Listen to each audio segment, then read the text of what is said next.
நண்பர்களே, இந்திய மக்கள் தொகை கணக்கெடுப்பு 2027 இதற்குரிய முதற்கட்டமாக செல்ஃப் எனுமரேஷன் என்று சொல்லக்கூடிய சுய கணக்கெடுப்பு, அதாவது நம்முடைய வீட்டின் பற்றிய அனைத்து விவரங்களுமே தாமே ஆன்லைன் வழியாக எளிமையாக பதிவு செய்ய முடியும். பின்பு அதற்கு ஆதாரமாக SE என தொடங்கக்கூடிய ஒரு எண் கொடுக்கப்படும். அந்த எண்ணை நம் வீட்டுக்கு யார் கணக்கெடுக்க வராங்களோ அந்த ஆசிரியர்களிடம் இந்த எண்ணை கொடுத்தீங்கன்னா அவர்கள் எளிமையாக நம்முடைய வீட்டின் விவரங்களை பதிவு செய்து கொள்ள முடியும். நண்பர்களே, அடுத்து சுய கணக்கெடுப்பு விவரங்களை கணினி வழியாக எவ்வாறு மேற்கொள்வது அப்படின்றத பார்க்கலாம். உங்களுடைய கணினியில் கூகுள் குரோமை திறந்து கொள்ளுங்கள். அதில் தேடும் இடத்தில் scensus.gov.in அப்படின்ற தட்டச்சு செய்துட்டு தேட ஆரம்பிங்க.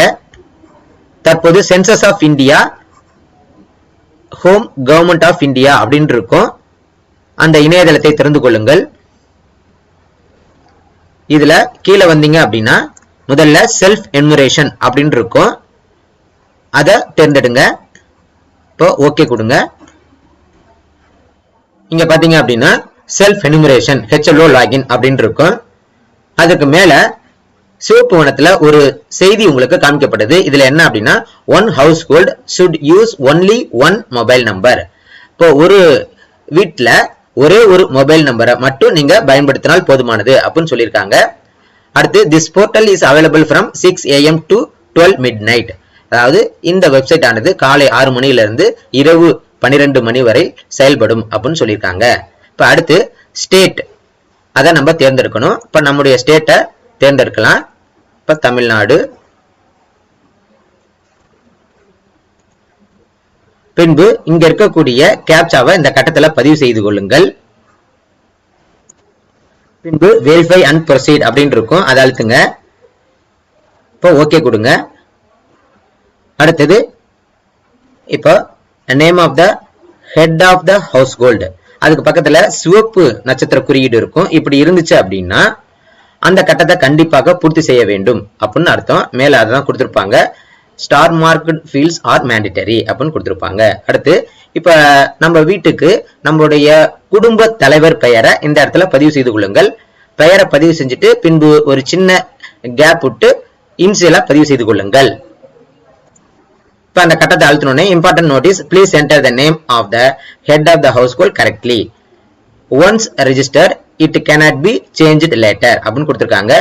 இப்ப பேரை நீங்க பதிவு செய்யும் பொழுது சரியாக பதிவு செய்ய வேண்டும். அதாவது ஸ்பெல்லிங்லாம் சரியா பதிவு செய்யணும். ஏன் அப்படின்னா இதை ஒரு முறை பதிவு செஞ்சிட்டீங்கன்னா மாற்ற முடியாது அப்படின்னு சொல்லியிருக்காங்க. இப்போ ஓகே கொடுத்துட்டு இப்ப குடும்ப தலைவர் பெயரை பதிவு செய்து கொள்ளுங்கள். இப்ப நம்ம பெயரை கேபிட்டல் லெட்டர்ல பதிவு செஞ்சிருக்கோம். அதுக்கு அடுத்தது மொபைல் நம்பர், 10 இலக்க மொபைல் நம்பரை இந்த இடத்துல பதிவு செய்து கொள்ளுங்கள். அடுத்து இமெயில் அட்ரஸ் நம்ம கண்டிப்பாக பதிவு செய்யணும் அப்படின்ற கட்டாயம் இல்லை. ஏன்னா இங்க ஆப்ஷனல் அப்படின்னு கொடுத்திருக்காங்க. இமெயில் நம்பர் இருந்துச்சுன்னா பதிவு செய்து கொள்ளுங்கள். இமெயில் இல்லைன்னா அப்படியே விட்டுருங்க. அதற்கு அடுத்தது வெரிஃபை அண்ட் ப்ரொசீட் அப்படின்னு இருக்கும். அதை அழுத்துங்க. இப்போ OTP sent to your mobile number அப்படின்னு இருக்கும். இப்போ உங்களுடைய அலைபேசிக்கு OTP வந்திருக்கும். அந்த OTP-யை இந்த கட்டத்துல பதிவு செய்து கொள்ளுங்கள்.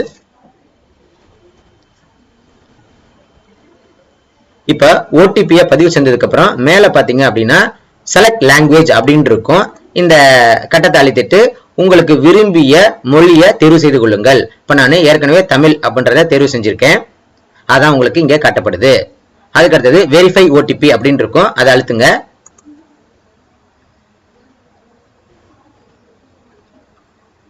இப்ப இங்க பாத்தீங்கன்னா சில குறிப்புகள் உங்களுக்கு காட்டப்பட்டிருக்கும். இது அனைத்துமே நன்றாக படித்து பார்த்துக் கொள்ளுங்கள்.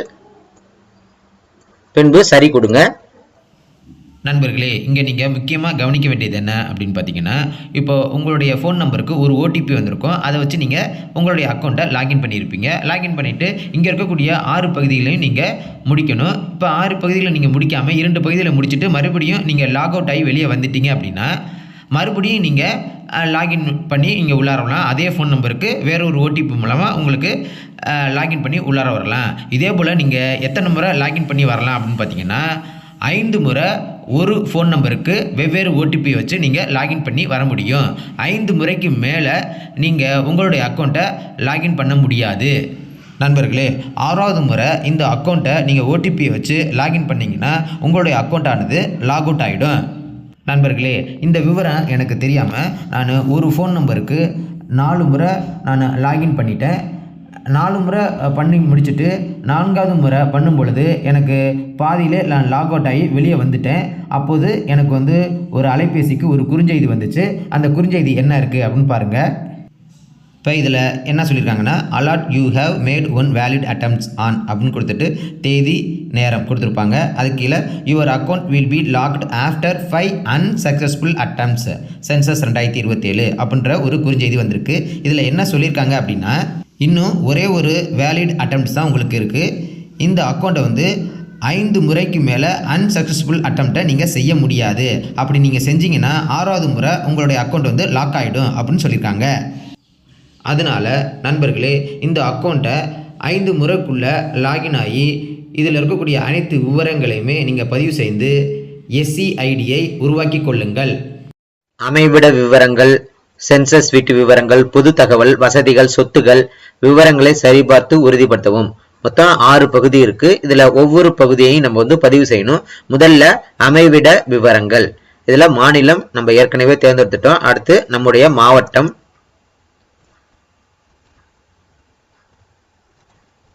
மாவட்டத்தை தேர்ந்தெடுத்துக்கணும். அதுக்கடுத்தது நம்முடைய வீட்டுக்குரிய அஞ்சல் குறியீட்டு எண் அதை பதிவு செய்து கொள்ள வேண்டும்.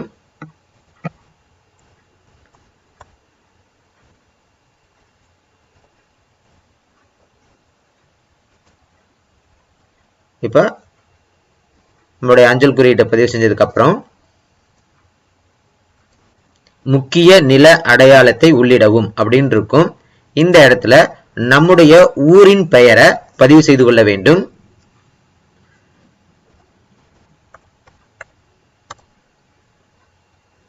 இப்ப பதிவு செஞ்சதுக்கு அப்புறம் கீழே பாத்தீங்கன்னா உங்களுக்கு சர்ச்ல நம்மளுடைய ஊர் பெயர் உங்களுக்கு காட்டப்படும். அதை தேர்வு செய்து கொள்ளுங்கள். பின்பு தேட வரைபடத்தில் மார்க்கரை உங்கள் வீட்டிற்கு மேல் இழுக்கவும் அப்படின்னு இருக்கு. சரி அப்படின்னு அழுத்திட்டு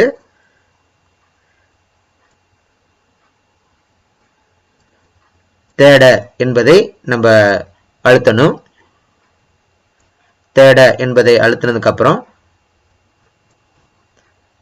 இங்க இருக்கக்கூடிய சிவப்பு குறியீடை நம்ம வீட்டுக்கு அருகிலோ அல்லது நம்ம வீட்டுக்கு மேலோ அதை நம்ம வைக்கணும்.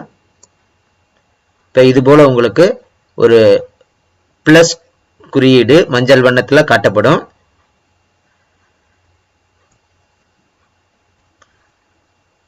இதுல சரியாக நம்ம வீட்டுல வைக்கணும் அப்படின்றது கிடையாது. நம்ம வீடு உத்தேசமாக எங்க இருக்கோ அதை நம்ம தேர்வு செய்தால் போதுமானது.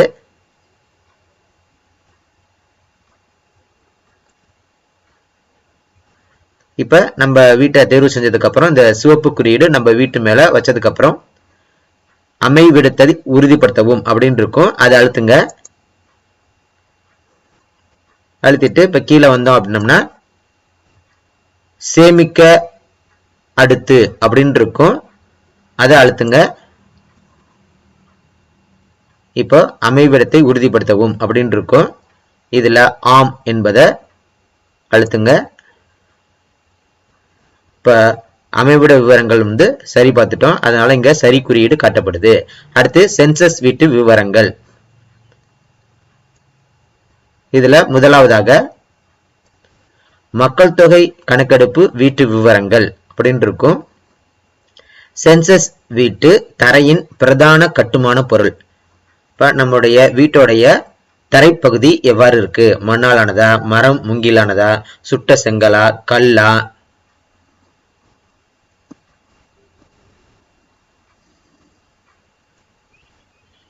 அது கீழே உங்களுக்கு நிறைய காட்டப்படுது. சிமெண்ட், மொசைக், தரை ஓடுகள், மற்றவை இது போல இருக்கு. இதுல உங்களுடைய வீட்டு தரை எவ்வாறு இருக்கு என்பதை தேர்வு செய்து கொள்ளுங்கள். இப்ப எங்களுடைய வீட்டுல டைல்ஸ் போட்டிருக்கோம். அது இங்க தரை ஓடுகள் அப்படின்னு இருக்கும். அதை தேர்வு செய்து கொள்ளலாம். மொசைக் அல்லது டைல்ஸ் அப்படி இருந்துச்சு அப்படின்னா இந்த தரை ஓடுகள் மொசைக். இதை தேர்வு செய்து கொள்ளவும். அடுத்தது சென்சஸ் வீட்டு சுவரின் பிரதான கட்டுமான பொருள், அதாவது வீட்டோட சுவர் அது எந்த பொருளால் கட்டப்பட்டது அப்படின்னு கொடுத்திருக்காங்க. இதுல சரியாக பார்த்து தேர்வு செய்து கொள்ளுங்கள். இதுல புல், ஓலை, பிளாஸ்டிக், மண், சுடப்படாத செங்கல், மரம், கல், கலவை இல்லாமல், கல் கலவையுடன், இது போல உங்களுக்கு கொடுக்கப்பட்டிருக்கு. இங்க என்ன ஆப்ஷன்ஸ் கொடுத்துருவாங்களோ அதை தான் நீங்க தேர்வு செய்யணும். இதுல நான் சுட்ட செங்கல் அதை தேர்வு செய்து கொள்கின்றேன். அடுத்து சென்சஸ் வீட்டு கூரையின் பிரதான கட்டுமான பொருள், அதாவது வீட்டோட கூரை, அதாவது நம்ம மாடி வீடு, அதனா அந்த மாடி வீடு என்ன கான்கிரீட் அப்படின்னு நம்ம சொல்லுவோம் இல்லையா, அது போல வீட்டோட கூரை அது கட்டுமான பொருள் என்ன அப்படின்னு கேட்டிருக்காங்க. இங்கேயும் புல், ஓலை, மூங்கில், பிளாஸ்டிக், பாலித்தீன், கையால் தயாரிக்கப்பட்ட ஓடு, இயந்திரங்களால் தயாரிக்கப்பட்ட ஓடு, சுட்ட செங்கல், கல், கற்பலகை, இது போல உங்களுக்கு காட்டப்படுது. ஜிஐ, உலோகம், ஆஸ்பெட்டாஸ் தகடுகள், கான்கிரீட் அப்படின்னு இருக்கு. இப்ப கான்கிரீட் என்பதை தேர்வு செய்து கொள்கின்றேன். அடுத்து சென்சஸ் வீட்டின் நிலைமை. இப்ப நம்மளுடைய வீட்டு நிலைமை எவ்வாறு இருக்கு, நல்ல நிலைமையா, வசிக்கக்கூடிய நிலைமையா, பாழடைந்த நிலைமையா, இதுல உங்களுடைய வீட்டுடைய விவரத்தை பதிவு செய்து கொள்ளுங்கள். இப்ப அனைத்து கேள்விகளுக்கும் நம்ம பதிலளிச்சதுக்கு அப்புறம் இங்க சேமிக்க அடுத்து அப்படின்னு உங்களுக்கு காட்டப்படும். அதை அழுத்துங்க. உறுதிப்படுத்துதல், நீங்கள் தொடர விரும்புகிறீர்களா அப்படின்னு கேட்டிருப்பாங்க. ஆம் என்பதை அழுத்துங்க. இப்ப முதல் 2 பகுதியை நம்ம முடிச்சிட்டோம். அடுத்து 3வது பகுதி பொது தகவல். அடுத்து குடும்பத்துடன் தொடர்புடைய தகவல்கள். இக்குடும்பத்தில் சாதாரணமாக வசிக்கும் நபர்களின் மொத்த எண்ணிக்கை. இப்ப நம்முடைய குடும்பத்துல மொத்த எத்தனை பேர் வசிக்கிறாங்க, தற்போது வசிக்கக்கூடிய நபர்களின் மொத்த எண்ணிக்கையை பதிவு செய்தால் போதுமானது. இப்ப எங்களுடைய வீட்டில் 6 பேர், அதனால 6 என்பதை பதிவு செய்து கொள்கின்றேன். அடுத்து குடும்ப தலைவரின் பெயர் நம்ம ஏற்கனவே பதிவு செஞ்சிருப்போம், அது உங்களுக்கு இங்கே காட்டப்படும். இதை நம்ம திருத்த முடியாது, அதனால அடுத்த கேள்விக்கு போயிடலாம். அடுத்து வீட்டு தலைவரின் பெயர், தேர்ந்தெடுக்கப்பட்ட மொழி. இப்ப நம்ம ஏற்கனவே வீட்டு தலைவரின் பெயர் நம்ம கொடுத்திருப்போம், அதான் இங்க உங்களுக்கு மேலே காட்டப்படுது. இது ஆங்கிலத்துல இருக்கு. நம்ம என்ன மொழி நம்ம தேர்ந்தெடுத்தோமோ அந்த மொழியில வீட்டு தலைவருடைய பெயரை பதிவு செய்து கொள்ள வேண்டும். இப்ப நான் தமிழ் மொழியை தேர்ந்தெடுத்தேன், அதனால இந்த இடத்துல தமிழ் மொழியில பதிவு செய்து கொள்கின்றேன். இப்ப நீங்க ஆங்கிலம் தேர்ந்தெடுத்தீங்கன்னா ஆங்கிலத்துல பதிவு செய்து கொள்ளுங்கள், வீட்டு தலைவர் பெயரை ஆங்கிலத்துல பதிவு செய்து கொள்ளுங்கள். இப்ப நான் தமிழ் மொழியை தேர்ந்தெடுத்திருக்கேன், அதனால வீட்டு தலைவரின் பெயரை தமிழ் மொழியில பதிவு செய்து கொள்கின்றேன். இப்ப நம்ம தமிழ் மொழியில பதிவு செய்வதற்கு இங்க இருக்கக்கூடிய கீயை அழுத்தினீங்க அப்படின்னா இது போல உங்களுக்கு தமிழ் கீபோர்டு உங்களுக்கு காமிக்கப்படும். இதுல ஒவ்வொரு எழுத்தா நீங்க பதிவு செய்து கொள்ளலாம். இதுல அடுத்த பக்கத்துக்கு போகணும் அப்படின்னா இந்த சைடு ஒரு அம்புக்குறி இருக்கும், அதை அழுத்தினீங்கன்னா அடுத்த பக்கத்துக்கு உங்களுக்கு போயிடும். இது போல ஒவ்வொரு எழுத்தா நீங்க பதிவு செய்து கொள்ளுங்கள். இப்ப பெயரை பதிவு செஞ்சதுக்கு அப்புறம் கீழே இங்க இருக்க ஒரு பட்டனை அழுத்துங்க, பெயர் உங்களுக்கு இங்கே காட்டப்படும். இப்ப அடுத்த கேள்வி, குடும்ப தலைவரின் பாலினம். இப்ப குடும்ப தலைவர் ஆணா பெண்ணா இல்ல 3ஆம் பாலினத்தவரா, அதை தேர்வு செய்து கொள்ளுங்கள். இப்ப அடுத்த கேள்வி ஷெட்யூல்டு வகுப்பு, ஷெட்யூல்டு பழங்குடியினர் அல்லது மற்றவர், அதாவது எஸ்சி எஸ்டி அவங்க இருந்தாங்க அப்படின்னா, இப்ப எஸ்சி அப்படின்னா ஷெட்யூல்டு வகுப்பு, அடுத்து எஸ்டி அப்படின்னா ஷெட்யூல்டு பழங்குடி, அதை தேர்வு செய்து கொள்ள வேண்டும். அது இல்லாம மற்றவங்க இருந்தாங்கன்னா, அதாவது பிசி எம்பிசி இது போல இருந்தாங்க அப்படின்னா, ஓசி இது போல இருந்தாங்கன்னா மற்றவை என்பதை தேர்வு செய்தால் போதுமானது. எஸ்சி எஸ்டி இவர்கள் மட்டும் இருந்தாங்கன்னா அவர்கள் என்ன எஸ்சியா எஸ்டியா என்பதை தேர்வு செய்தால் போதுமானது. மற்றவங்க மற்றவை என்பதை தேர்வு செய்து கொள்ள வேண்டும். அடுத்து வீட்டின் உரிமை நிலை. இப்போ சொந்தமா, வாடகை வீடு ஆனால் சொந்த வீடு உள்ளது, வாடகை வீடு ஆனால் சொந்த வீடு இல்லை, இது மற்றவை அப்படின்னு இருக்கு. இதுல உங்க வீடு என்ன என்பதை தேர்வு செய்து கொள்ளுங்கள். இப்ப பாத்தீங்கன்னா இதுல முக்கியமா நீங்க கவனிக்க வேண்டியது, இப்ப ஒரு கேள்விக்கு உங்களுக்கு சந்தேகம் இருந்துச்சு அப்படின்னா அந்த கேள்விக்கு இறுதியா பாத்தீங்கன்னா ஐ அப்படின்னு இருக்கும். அதை அழுத்தினீங்கன்னா அந்த கேள்வியை பற்றிய விளக்கங்கள் உங்களுக்கு காட்டப்படும். இப்ப வசிக்கும் அறைகளின் எண்ணிக்கை அப்படின்னு இருக்கு. இப்ப நான் இங்க இதை அழுத்துறேன். இதுல பாத்தீங்கன்னா சமையலறை, குளியலறை, கழிப்பறை, சாமான்கள் அறை, நடைபாதை மற்றும் வராண்டா போன்றவற்றை வசிப்பிட அறையாக சேர்க்கக்கூடாது அப்படின்னு சொல்லியிருக்காங்க. இதை விட்டுட்டு மீதி உங்க வீட்டுல எத்தனை அறை இருக்கோ அதோட மொத்த எண்ணிக்கையை பதிவு செய்து கொள்ளுங்கள். இது போல ஒரு கேள்விக்கு உங்களுக்கு சந்தேகம் இருந்துச்சுன்னா இந்த ஐ பட்டனை கிளிக் பண்ணி அந்த கேள்விக்கான விளக்கத்தை நீங்கள் பார்த்து கொள்ளலாம்.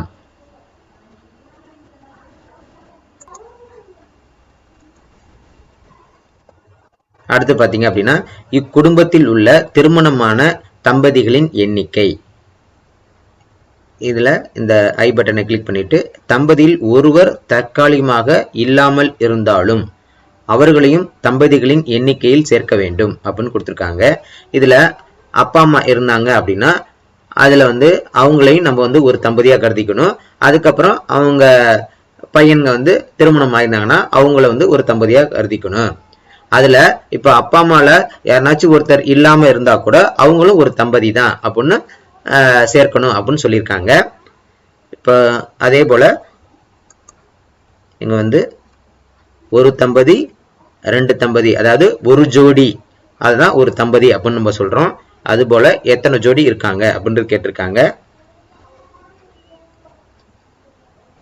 நான் 2 என்பதை பதிவு செய்து கொள்கின்றேன். இப்ப அனைத்துமே பதிவு செஞ்சதுக்கு அப்புறம் சேமிக்க அண்ட் அடுத்து அப்படின்னு இருக்கு, அதை அழுத்துங்க.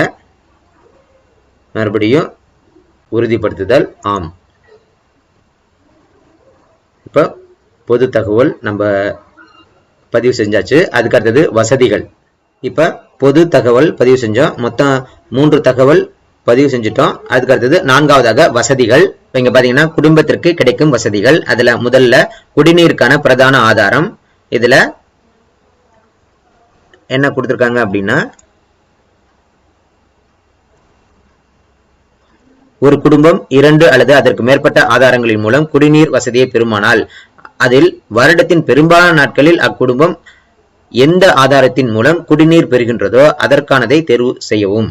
அதாவது நம்ம குடிநீருக்காக எதன் மூலம் நம்ம குடிநீரை நம்ம எந்த ஆதாரத்தின் மூலமோ வருடத்துல அதிக நாள் பயன்படுத்துறோமோ. இப்ப சில வீட்டுல பாத்தீங்கன்னா ஆழ்துளை கிணறும் இருக்கும். அதே போல தெருவுல இருந்து நம்மளுக்கு வரக்கூடிய தெருப்பைப்பு அது மூலமும் இருக்கும். இதுல எதுல அவங்களுக்கு அதிகமா அவங்க குடிநீருக்கு பயன்படுத்துறாங்க என்பதை நம்ம தேர்வு செய்யணும். இங்க சுத்திகரிக்கப்பட்ட குழாய் நீர், சுத்திகரிக்கப்படாத குழாய் நீர், கிணறு, கைப்பம்பு, குழாய் கிணறு, ஆழ்துளை கிணறு, நீரூற்று, ஆறு, கால்வாய், குளம், குட்டை, ஏரி இது போல உங்களுக்கு இருக்கு. இப்ப அடைக்கப்பட்ட பாட்டில் தண்ணீர், மற்ற குடிநீர் ஆதாரங்கள் அப்படின்னு இருக்கு. இப்ப சுத்திகரிக்கப்பட்ட குழாய் நீர் என்பதை நான் தேர்வு செய்து கொள்கின்றேன். அடுத்தது குடிநீர் ஆதாரம் கிடைக்கும் இடம். இப்ப அந்த குடிநீர் ஆதாரம் கிடைக்கக்கூடிய இடம் என்ன? வளாகத்திற்கு அருகில், குடிநீர் ஆதாரம் வளாகத்திலிருந்து 100 மீட்டருக்குள்ளும், நகர்ப்புறங்களில் அல்லது 500 மீட்டருக்குள்ளும், கிராமப்புறங்களில் இருந்தால் அப்படின்னு கொடுத்துருக்காங்க. அதாவது நம்முடைய வீட்டுக்கு பக்கத்துல இருக்கா, இப்ப 100 மீட்டருக்குள்ள இருந்துச்சுன்னா அது நகர்ப்புறங்கள், அல்லது கிராமப்புறங்கள்ல 500 மீட்டருக்குள். நகர்ப்புறம்னா 100 மீட்டருக்குள்ள இருக்குது, கிராமப்புறம்னா 500 மீட்டருக்குள்ள இருக்குது. இதுல என்ன கொடுத்துருக்காங்க? வளாகத்திற்குள், வளாகத்திற்கு அருகில், தொலைவில் அப்படின்னு இருக்கு. இப்ப எங்க வீட்டில் இருக்கிறதுனால நான் வளாகத்திற்குள் என்பதை தேர்வு செய்து கொள்கின்றேன். அடுத்து விளக்கு ஒளிக்கான பிரதான எரிபொருள். கடந்த 12 மாதத்தில் பெரும்பான்மையான நேரங்களில் விளக்கெரிக்க பயன்படுத்தப்பட்ட விளக்கொளிக்கான பிரதான ஆதாரம் என்ன அப்படின்னு கேட்டிருக்காங்க. மின்சாரம், மண்ணெண்ணெய், சூரிய சக்தி, இதர எண்ணெய் அப்படின்னு கொடுத்திருக்காங்க, அல்லது மற்றவை. நான் மின்சாரம் என்பதை தேர்வு செய்து கொள்கின்றேன். கழிப்பிட வசதி ஆம், இல்லை, 2 இருக்கு.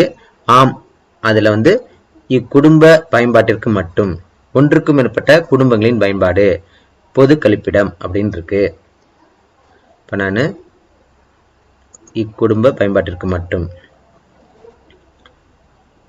இப்ப இல்லைன்னு போட்டேன் அப்படின்னா திறந்த வெளி என்பதை நம்ம தேர்வு செய்யற மாதிரி இருக்கும். இப்ப எங்க வீட்டுல கழிப்பிட வசதி இருக்கு, அது இக்குடும்ப பயன்பாட்டிற்கு மட்டும் என்பதை தேர்வு செய்து கொள்கின்றேன்.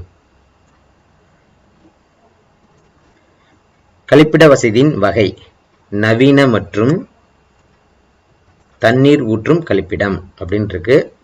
அதுல பாதாள சாக்கடையுடன் இணைக்கப்பட்டது, கழிவுநீர் தொட்டியுடன் இணைக்கப்பட்டது, மற்ற கழிப்பிடங்கள். இரட்டை குழி கழிப்பிடம், மூடும் வசதியுடன் மேம்படுத்தப்பட்ட காற்றோட்ட குழி, மூடும் வசதி இல்லாமல் இல்லைன்னா திறந்த குழி அப்படின்னு இருக்கு. அதுலேயே ஒற்றை குழி கழிப்பிடம், மூடும் வசதியுடன் அல்லது மூடும் வசதி இல்லாமல். சேவை கழிவு, கழிவு மனிதர்களால் அகற்றப்படும் வகை, கழிவு விலங்குகளால் அகற்றப்படும் வகை. கழிவு திறந்த வெளியில் கால்வாயில் இணைக்கப்படும் வகை அப்படின்னு இருக்கு. இதுல உங்க வீட்டுடைய கழிப்பிட வசதியை தேர்வு செய்து கொள்ளுங்கள். இப்ப நான் நவீன மற்றும் தண்ணீர் ஊற்றும் கழிப்பிடம், அதுல கழிவுநீர் தொட்டியுடன் இணைக்கப்பட்டது, அதை தேர்வு செய்து கொள்கின்றேன். செப்டிக் டேங்க், அதை தான் நான் தேர்வு செஞ்சிருக்கேன். அடுத்து பார்த்தீங்கன்னா கழிவுநீர் வெளியேற இணைப்பு அப்படின்னு கொடுத்தாங்க. கழிவுநீர் என்பது சமையலறை, குளியலறை மற்றும் கழிவும் நீரிலிருந்து வெளியேறும் கழிவு நீரை கொண்டுள்ளது. ஆனால் கழிப்பறையிலிருந்து வெளியேறும் கழிவுகளை இதில் சேர்க்கவில்லை அப்படின்றாங்க. நம்ம கழிப்பறையிலிருந்து வெளியேறது கழிவு நீர் தான், ஆனா அது நம்ம செப்டிக் டேங்க் நம்மளுக்கு போயிடும். ஆனா இந்த கழிவு நீர் என்ன அப்படின்னா சமையலறை, குளியலறை மற்றும் கழுவும் நீரிலிருந்து வெளியேறும் கழிவு நீரை கொண்டுள்ளது. நம்ம குளிக்கிறது பயன்படுத்தக்கூடிய தண்ணி எங்க போகுது, சமையலறையில் பயன்படுத்தக்கூடிய தண்ணி எங்க போகுது, பாத்திரம் கழுவக்கூடிய தண்ணி எங்க போகுது அப்படின்னு கேட்டிருக்காங்க. இதுல மூடிய கழிவுநீர் கால்வாய், திறந்த வெளி கழிவுநீர் கால்வாய் இல்ல இணைப்பு இல்லை அப்படின்னு இருக்கு. இதுல உங்களுக்குரியதை தேர்வு செய்து கொள்ளுங்கள். நான் திறந்த வெளி கழிவுநீர் கால்வாயை தேர்வு செய்து கொள்கின்றேன். வளாகத்திற்குள் குளிக்கும் வசதி, ஒன்றுக்கும் மேற்பட்ட குடும்பங்கள் பொதுவான ஒரு குளியலறை, கூரை இல்லாத குளியலறை பயன்படுத்தி வந்தால் அவ்வீட்டில் உள்ள அனைத்து குடும்பங்களுக்கும் குளிக்கும் வசதி இருப்பதாக கருதப்படும் அப்படின்னு கொடுத்திருக்காங்க. இப்ப குளியலறை வசதி இருந்துச்சு அப்படின்னா இப்ப ஆம் அப்படின்னா குளியலறை, இல்லைன்னா குளியலறை இல்லை அப்படின்னா இல்லை என்பதை பதிவு செய்து கொள்ளுங்கள்.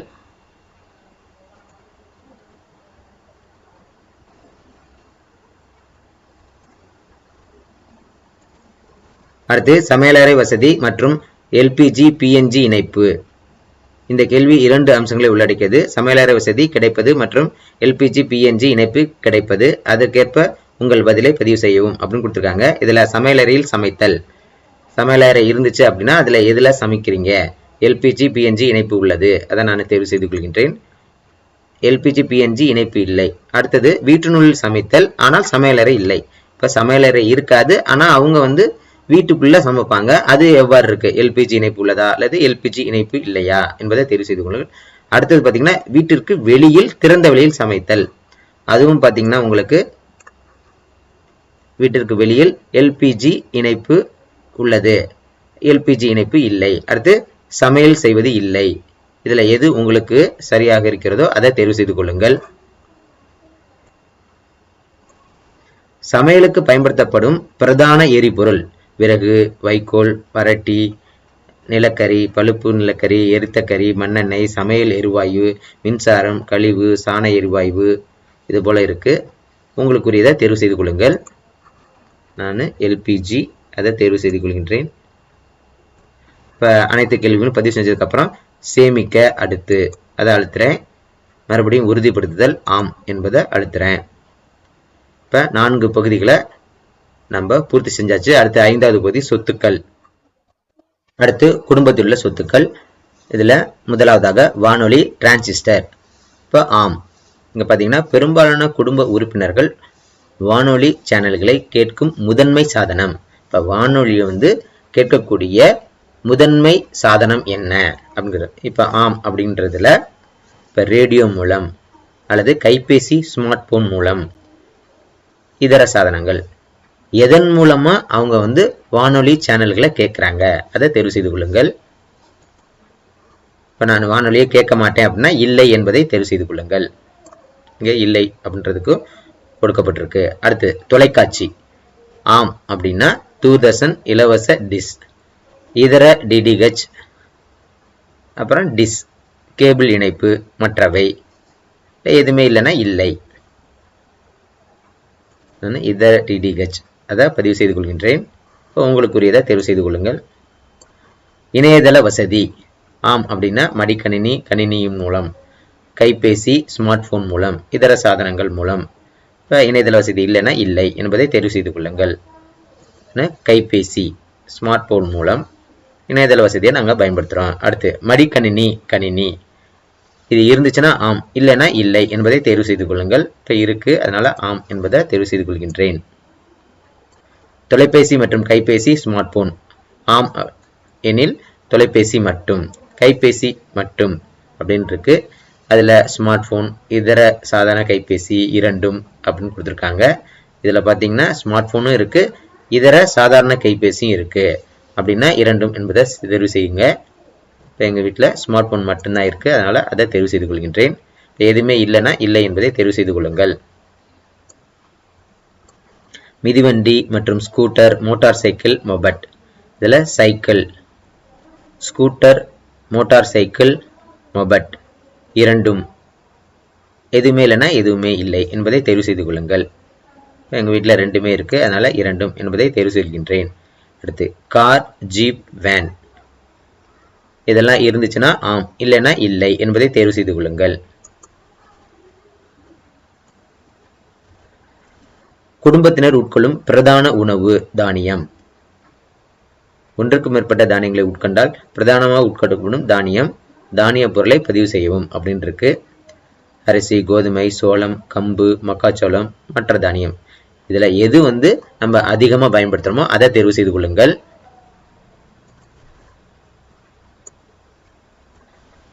கைபேசி எண் நம்ம ஏற்கனவே பதிவு செஞ்சிருப்போம், அது உங்களுக்கு இங்கே காட்டப்படும். இது சரியா இருக்கா என்பதை உறுதி செய்து கொள்ளுங்கள். அடுத்து சேமிக்க. அடுத்து உறுதிப்படுத்தல். ஆம். இப்ப 5 பகுதியை நிறைவு செஞ்சுட்டோம். அதுக்கு அடுத்தது விவரங்களை சரிபார்த்து உறுதிப்படுத்தவும். 6வது பகுதி முன்னோட்ட விவரங்கள். இதுல பாத்தீங்க அப்படின்னா நம்ம பதிவு செய்த எல்லாமே உங்களுக்கு வரும். மாநிலம், மாவட்டம், மக்கள் தொகை கணக்கெடுப்பு, வீட்டு விவரங்கள், சென்சஸ் வீட்டு, தரையின் பிரதான கட்டுமான பொருள், இது எல்லாமே உங்களுக்கு கொடுக்கப்பட்டிருக்கும். நம்ம அந்த 5 பகுதிகளை என்னென்ன கொடுத்துருக்கோமோ அது எல்லாமே உங்களுக்கு இங்கே இருக்கும். இதெல்லாம் சரிபார்த்து கொள்ளுங்கள்.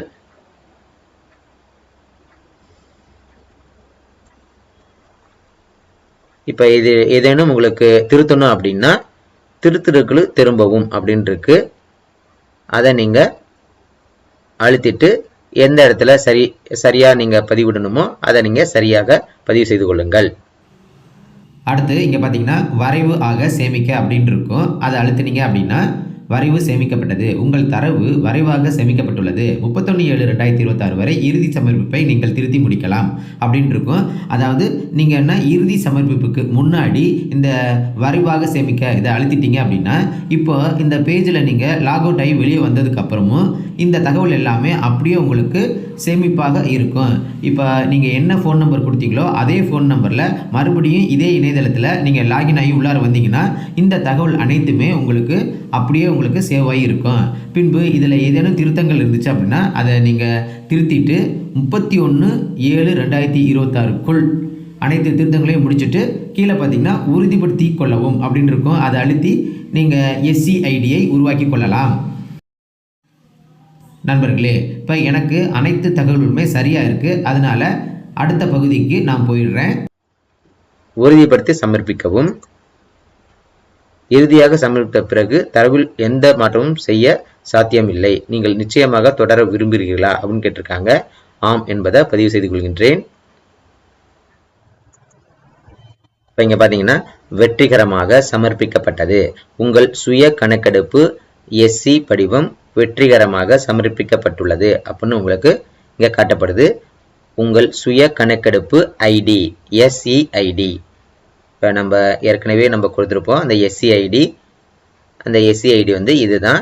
இந்த ஐடியை வந்து உங்கள் வீட்டுக்கு கணக்கெடுக்க வரக்கூடிய ஆசிரியர்கள்ட்ட இந்த ஐடியை கொடுத்தீங்கன்னாவே அவங்க சுலபமாக உங்களுடைய வீட்டின் விவரங்களை பதிவு செய்து கொள்வார்கள்.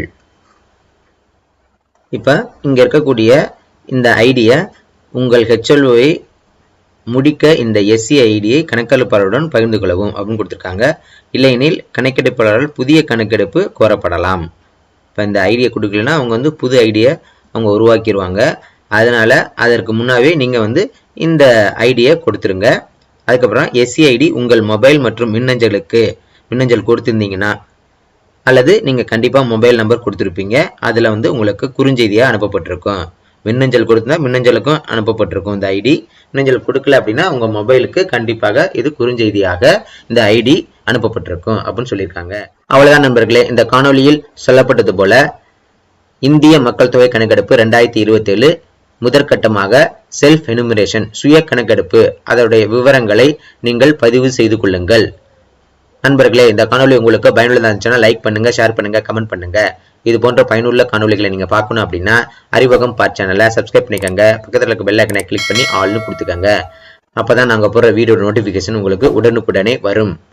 அறிவகம் பார்ட், முயற்சியே வெற்றி. வணக்கம்.